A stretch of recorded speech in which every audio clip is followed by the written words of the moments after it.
In the New Testament, Jesus spoke the golden rule, something that people that really have very little biblical background will still know. And of course, that is to do unto others as you would have them to do unto you. And so, as we've been talking so far about communication, I wanted to focus in on that teaching of Jesus in communication, to do unto others as you would have them to do unto you. Well, what does that mean? Well, when we listen to someone, and we've talked about the various different barriers to listening, but really one of the biggest barriers is internal to us, and that is just our desire or lack of desire to hear what someone else has to say.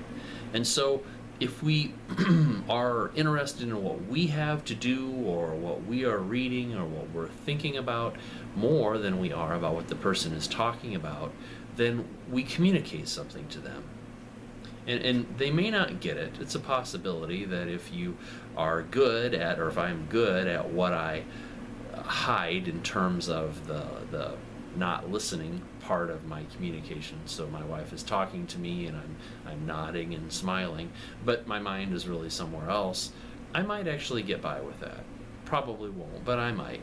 And so if I'm doing that, but I'm really internally saying, I've already made the decision that it's more important to do whatever I want to do than it is to listen to my wife. I've really communicated something to her.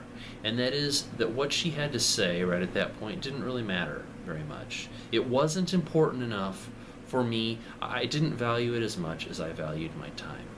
So, if that's what you experience within the communication in your family, I think it's time for a heart check.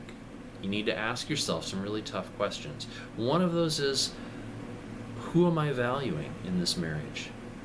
Is it me? Am I the one who's got to come first? Am I the one who has to have my needs met first?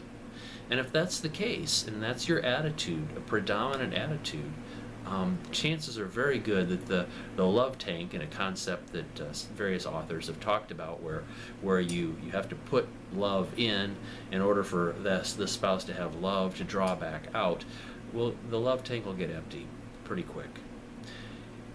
And it's that type of situation where one spouse or the other will run on empty, maybe for years. Maybe they'll stay in the marriage, or maybe they'll eventually get frustrated and leave, but they will definitely be running on fumes.